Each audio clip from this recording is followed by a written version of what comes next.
The dolorous passion and death of our Lord Jesus Christ. Chapter 22. The Despair of Judas. Judas, the traitor, lurking at no great distance, heard the noise of the advancing procession, and words such as these dropped by stragglers hurrying after it. They are taking him to Pilate. The Sanhedrin has condemned the Galilean to death. He has to die on the cross. He cannot live much longer, for they have already handled him shockingly. He is patient as one beside himself with horror.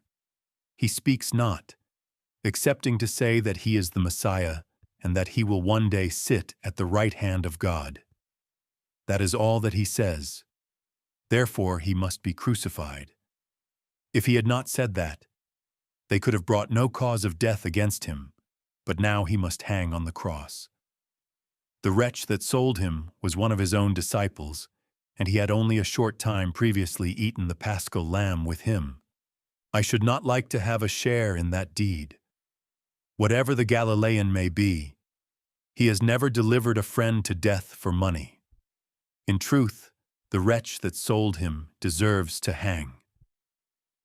Then anguish, despair, and remorse began to struggle in the soul of Judas, but all too late. Satan instigated him to flee.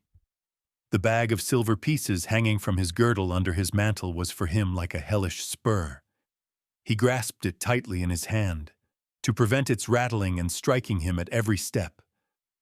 On he ran at full speed, not after the procession, not to cast himself in Jesus' path to implore mercy and forgiveness, not to die with Jesus. No, not to confess with contrition before God his awful crime, but to disburden himself of his guilt and the price of his treachery before men. Like one bereft of his senses, he rushed into the temple, whither several of the council, as superintendents of the priests whose duty it was to serve, also some of the elders, had gone directly after the condemnation of Jesus. They glanced wonderingly at one another, and then fixed their gaze with a proud and scornful smile upon Judas, who stood before them, his countenance distorted by despairing grief. He tore the bag of silver pieces from his girdle and held it toward them with the right hand, while in a voice of agony he cried, "Take back your money. By it ye have led me to betray the just one.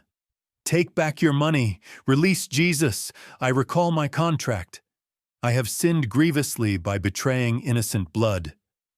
The priests poured out upon him the whole measure of their contempt.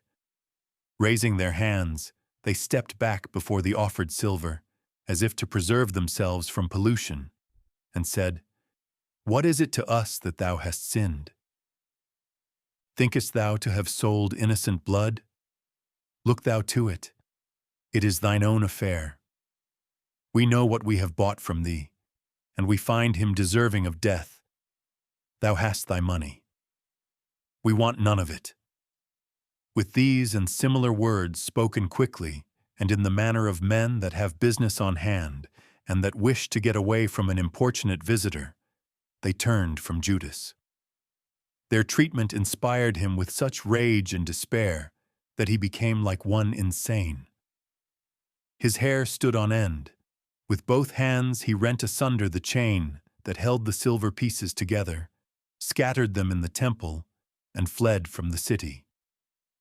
I saw him again running like a maniac in the vale of Hinnom, with Satan under a horrible form at his side. The evil one, to drive him to despair, was whispering into his ear all the curses the prophets had ever invoked upon this vale, wherein the Jews had once sacrificed their own children to idols.